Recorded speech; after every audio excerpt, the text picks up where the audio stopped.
Welcome to episode 22 of the Guitar Builders Basics video podcast for the 16th of June 2014. With here's tips, tricks and training from me at Crimson Guitars in the UK. This week we answer your questions, queries and querulous inquiries about lots of cues in there. The true temperament fretting system, making sure fret and bridge positions are accurate, and where do you start when building a new guitar neck? And all of those from one chap. And this one, what order is it best to start a custom guitar build in? Is it a good idea to use acrylic impregnated wood in luthiery or not? News. We've got all sorts of stuff going on, and I know I'm incredibly busy, but I've little to actually physically show for it. It's rather distressing, really.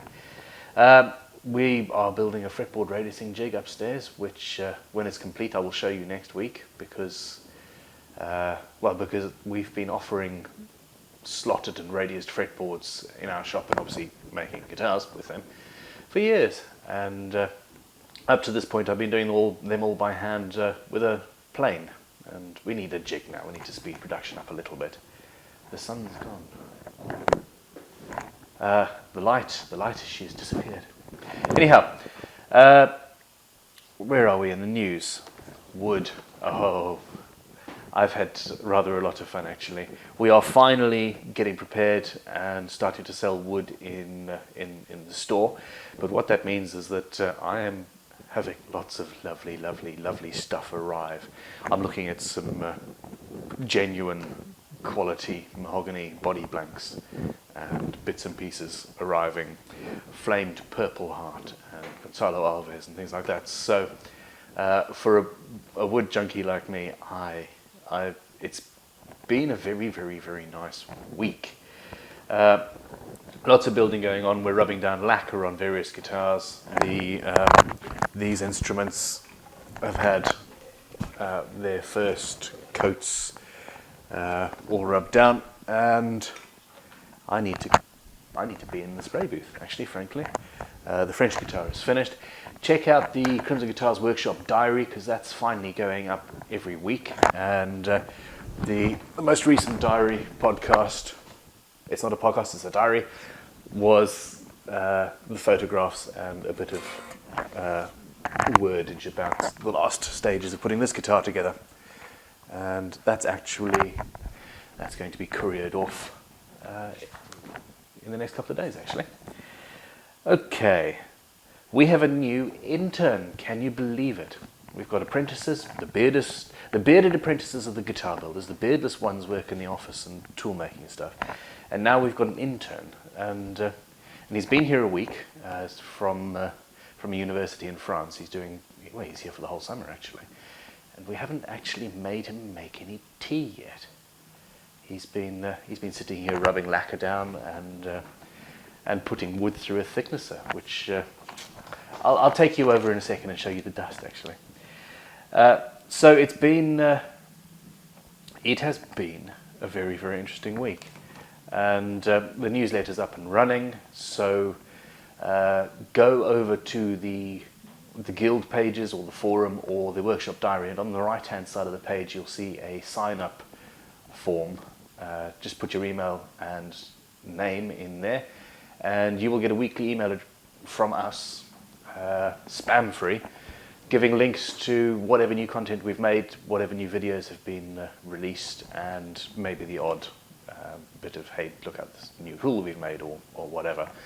But generally it's just an amalgamation of the great information we produce every week. Okay, and don't forget to subscribe to us on YouTube, because most of the videos go up there, don't they? I've also had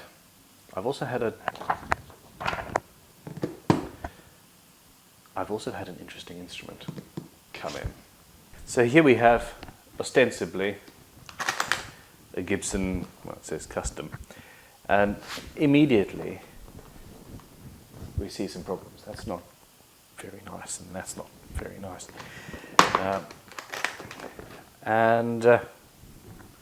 That looks rather special, doesn't it? However, and it smells very new, despite the fact it's missing a string, this is 100%, entirely, completely, totally fake. And it cost the chap who bought it 150 quid. He's brought it in for a bit of work to try and make it play and sound a little bit better. But well, if I have permission, I'm going to ask the chap to do if I can do a video about every single little thing that's wrong with this. But still, it looks, from a distance, very impressive, doesn't it? The state of fake guitars these days. Speaking of which, I've seen people offering copies of my models now in China. Anyhow, a digression. I'm going to go and show you some wood quickly. Here we are making one of the custom necks. We offer necks for other guitar builders if they want them made. And the beautiful thing is that we're now able to use genuine CITES registered. It's all FSC registered and all of that, proper mahogany, and that's going to be coming together very soon.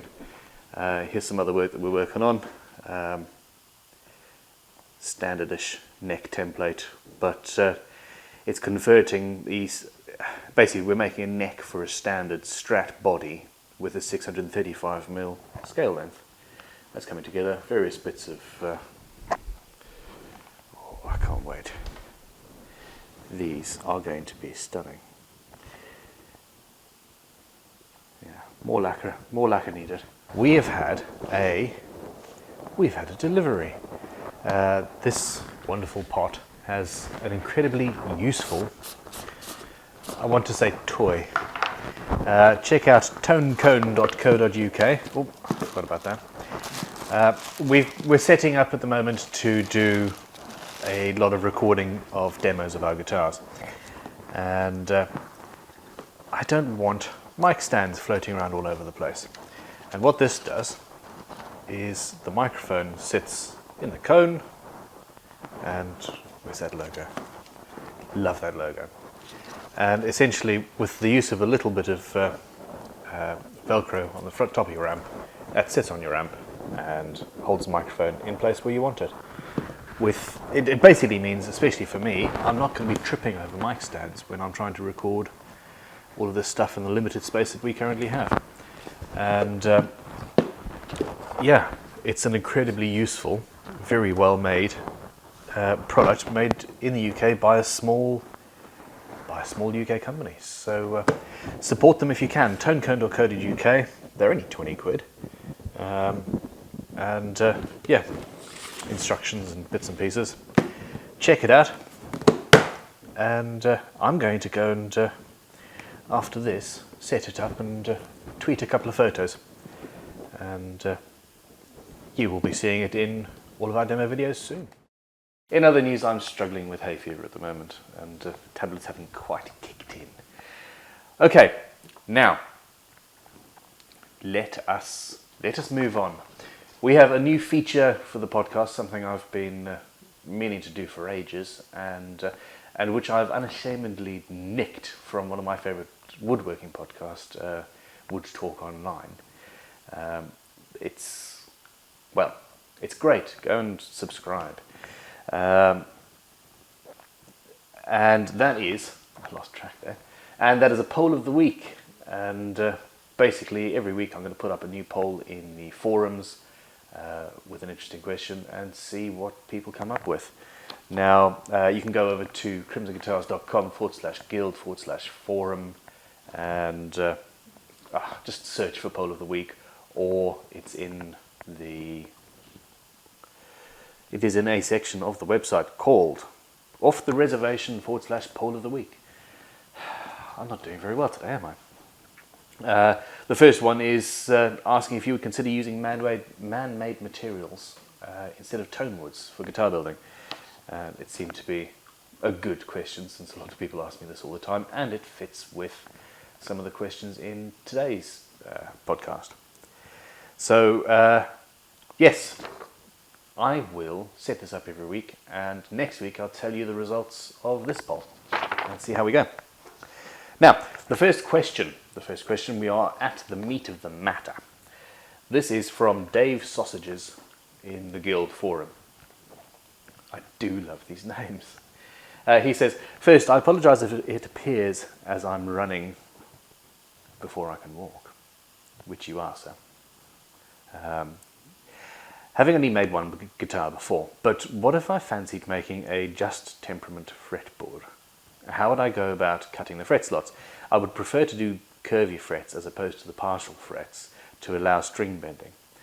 True Temperament from Sweden use cast frets, so no doubt can match the tang to the smallest CNC cutter.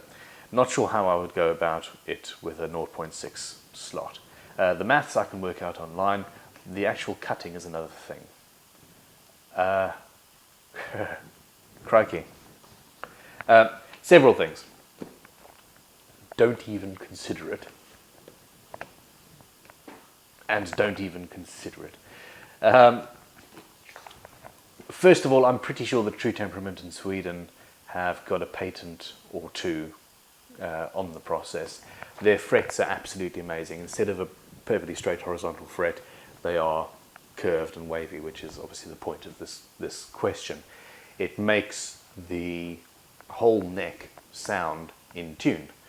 And if you haven't heard of the True Temperament system, go to their, I think their website is truetemperament.com, or it must be. Google it. And they're very, very, very interesting looking instruments, and apparently, and the evidence online is that they play in tune better than anything else that is made. Now, obviously a guitar is built with a compensated tuning system, which means that you might have your guitar perfectly in tune when you're playing an E chord with a nut, but when you're playing an A chord it might be slightly out of tune.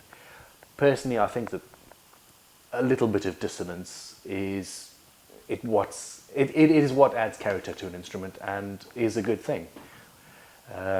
However, you don't want to be excuse me. However, you don't want to be completely out of tune. And a lot of people have a much better ear than I do and will want to be in tune perfectly. So True Temperament in Sweden are the company that you want to talk to. And the nice thing is that they actually are now offering a license to big guitar manufacturers, and they will also sell smaller luthiers like ourselves. I suppose we're halfway between being a manufacturer and a small luthier at the moment. But they will also sell people like me and you a single fretboard. Or you can send your fretboard to them and have their CNC machine cut the fret slots, and they'll send the fretboard back to you with the frets for you to hammer in after you've done your inlays and all of that.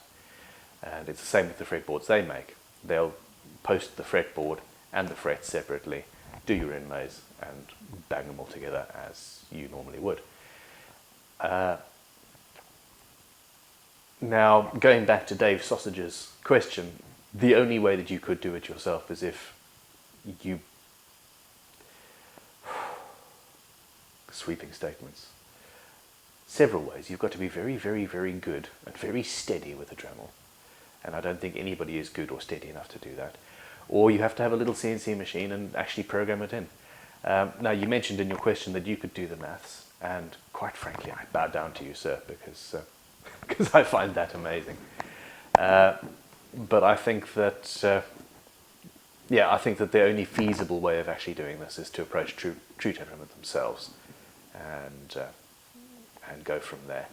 Now, I'm going to be approaching them. I want a couple of fretboards. I will be building some True Temperament instruments at some point in the near future, because it interests me and I want to see what they, if they actually work as stated. Okay, we have a very, very long question here, made up of 4 or 5 questions, and this is from Stolwick, again in the forums. He's a new member, and he has a rather ambitious first project. I will read it. I'm going to read it in parts, actually. He says, I'm planning on building my first guitar, an archtop based off a Manza Blue Note. If you don't know Manza guitars, go and check them out. Awesome stuff. It will have a laminated top and back, maple sides and neck. I've wanted to build a guitar for 2 or 3 years and have been watching videos and reading up on how to do that.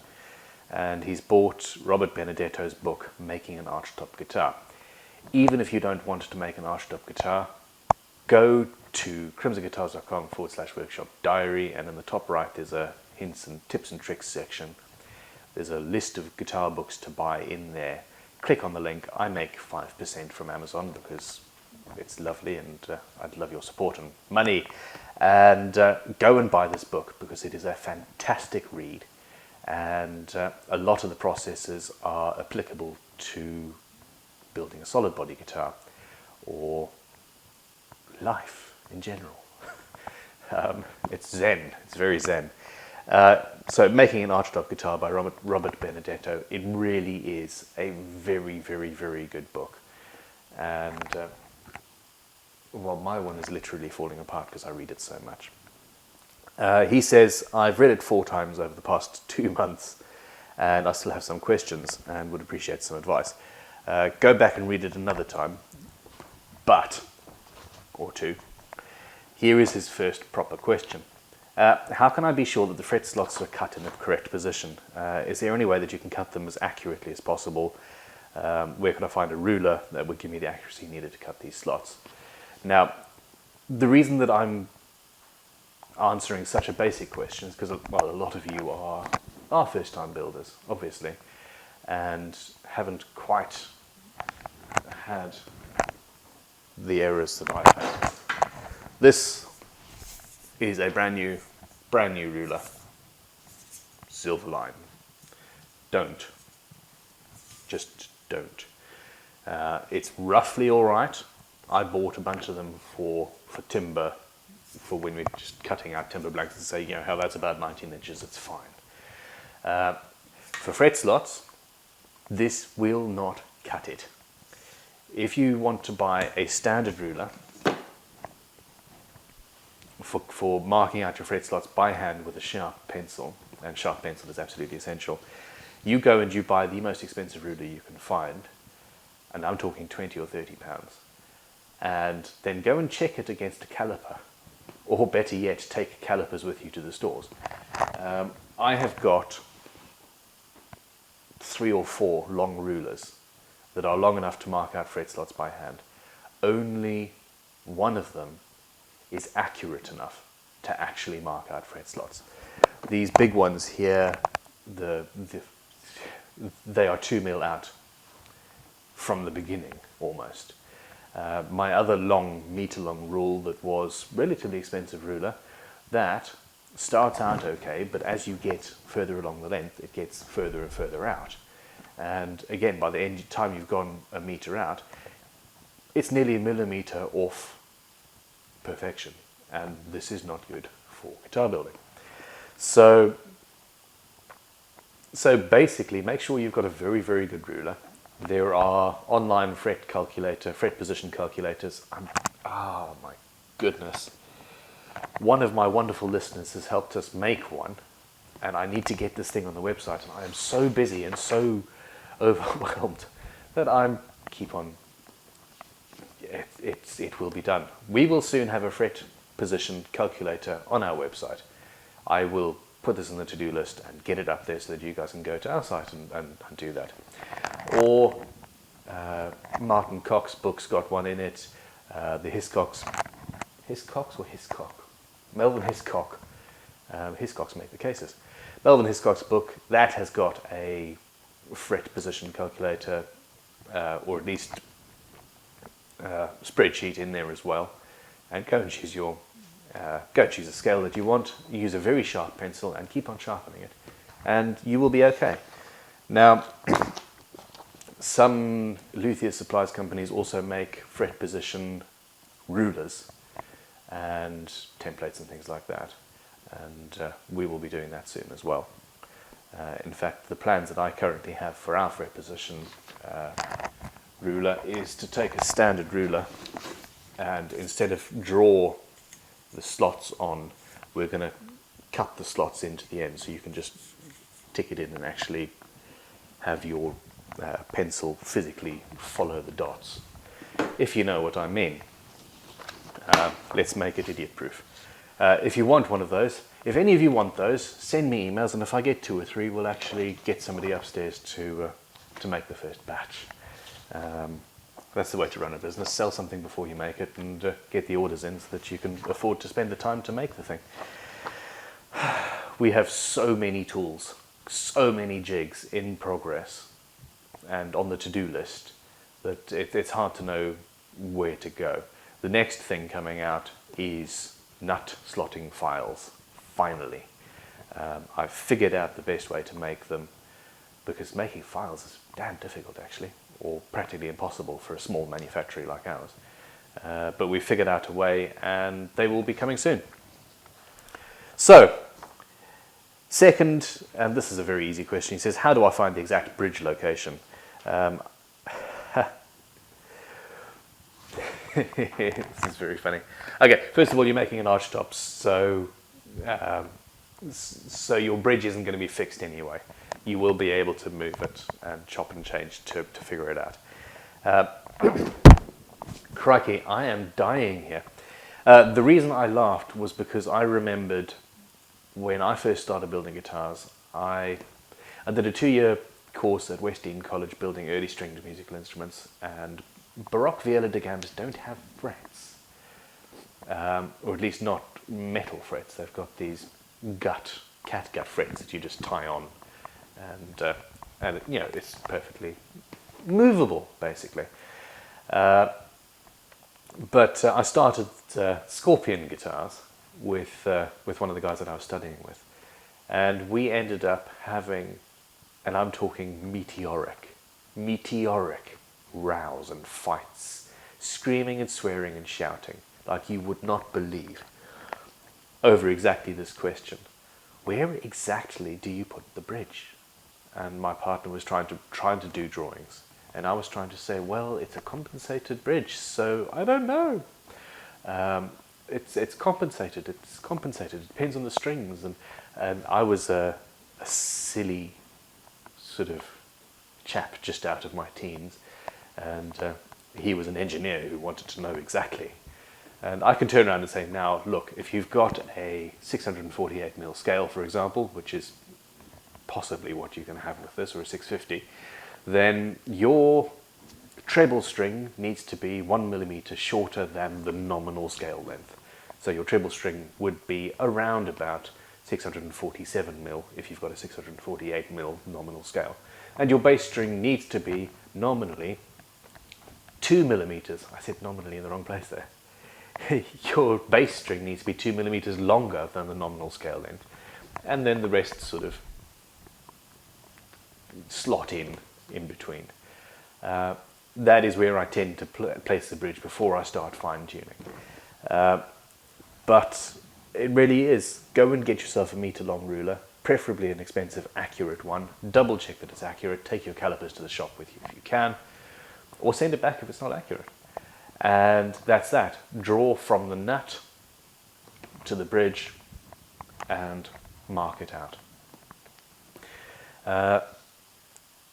And he says his fourth question actually is pretty much the same thing. When making a neck, do you start with finding the scale length from the nut and the bridge and filling it from there, or would you make the fingerboard and build the scale length around it? I mean, basically you're making a mistake, Mr. Stolwick, and that's, I think that's your name.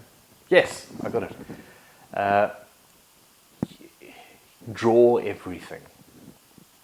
Don't start building first.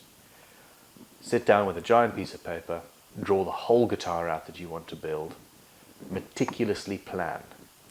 I have built now 150 guitars, and I can go and say, well, look, here's my neck, here's my fretboard, I'll work everything out from the fretboard. And that is how I do it, generally. You know, I will start with the neck. I'll start with a pre-slotted fretboard, because I've got guys that sit upstairs and slot fretboards all day for me.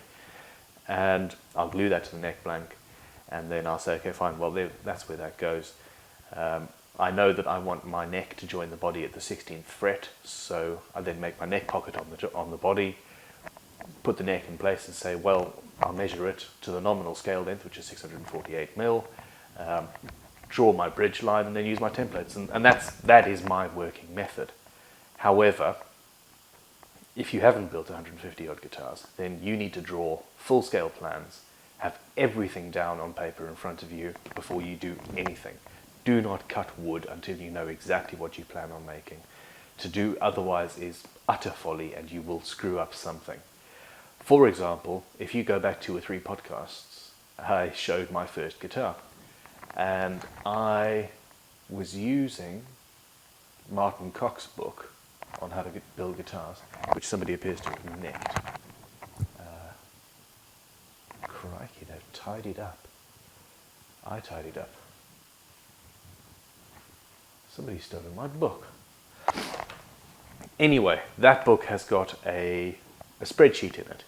Down one side are the numbers 1 through 30 or whatever. And then 5 lines in, it's fret number 1 with another 1 next to it. 1, 2, 3, 4, 5. Now what I did was I messed up somewhere. And I think what I said is, okay, fine, I want 22 frets, so I drew my 22nd fret on, based on the 22 along the full left of the column. But that actually worked out to be fret 18 on the actual thing. And I blithely worked back from there because I didn't know what I was doing, and I ended up with my first guitar having 18 frets and a strange short scale. It sounded okay, but weird, because I hadn't planned and drawn the whole instrument out. A final question from Andy Prokopik. He's a chap that gives us often very insightful, scientific, intelligent-based tips and tricks based on finishes or sound and acoustics and the like. Stuff that is beyond me. And anyway, he's got a question for us today, actually. He says, on the subject of carbon fibre in guitar building, have you ever considered using acrylic impregnated wood? I know people use it for pen turning because the dye colour is consistent throughout the wood. It should also be very climate stable, being essentially plastic at that point. Yes, I've been doing a lot of research in tool making recently, obviously, because we seem to have turned into tool makers as well as luthiers. And there are guys that make mallets, and they will take the mallet, slather it in an epoxy, put that in, epoxy resin. Put that in a vacuum, turn the vacuum press on, and leave it to impregnate into the wood. And this gives you a very stable, strong, something that you can beat quite hard. I have seriously considered doing this with our fret leveling files. We make our leveling files. Now, the manufacturing process of the file itself, we buy them in, but they don't always come out perfectly straight and level and true, and they have to be in order to level a fret. So we make our handle as straight as we can, glue the file to it, and cross our fingers. Now, a full third, or sometimes more, then have to have the files ripped off and turned into shorter 3-inch files because they aren't straight enough. And wood moves, the file glue, there's issues, it's difficult. Now, I've been considering a way of making the handles even stronger, and one of those ways is carbon fibre, and another one is to impregnate them with resin. The same thing will stand true, as you say, with guitar necks, although it will be a lot more epoxy and messy, very messy, and smelly. I'm just imagining making a neck, and then you have to sand down all of the epoxy, and sanding down epoxy is not fun. Or you've got to then carve the neck. And my reservation is that actually, quite frankly, can you see I'm struggling with this hay fever? It will be undoubtedly stronger, undoubtedly more stable. And it would also sound very good. We made a Perspex acrylic bass for Charlie Jones from Goldfrapp. The prototype's in the corner there. If I wasn't attached to a lav mic now, I'd run over and get the prototype. I'll show you. I'll take the camera over in a second. I'll take the camera over now. Come on. It's a very, very, very... It sounds very good. However... Well, behind the broom. So, here it is. Let's focus. And we were experimenting with a solid perspex neck as well. And having an acrylic neck, even with a truss rod in it, was not ideal, basically. Not strong enough. The whole thing moved, and we had issues. Now, one thing that we didn't have issues with was tone.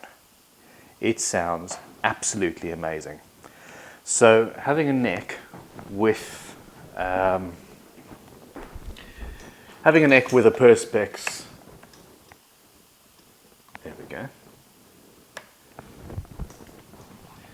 with a perspex, I apologize. Having a neck with an acrylic or epoxy impregnated wood would sound nice, I think. Epoxy transfers sound energy very, very well. The wood would also sort of direct it, because you'll still have the grain underneath. It would also allow you to use interesting timbers, you know, something with knots and breaks and cracks in it and stuff. It could be very pretty. However, it's not environmentally friendly in the slightest. It's very smelly, and as a luthier it would be, I think, quite horrible to work with, frankly. Now, where I would really consider doing it is if I'm doing it for an aesthetic point of view, not strength. I can make a strong neck using 3 pieces of wood with some veneers in it, and I can do that. I know it's strong. I can quite easily put in a carbon fibre strengthening rod or 2 or 4 alongside the truss rod and make a standard traditional neck very strong. We know how to do this. It's relatively straightforward and easy, and not as messy.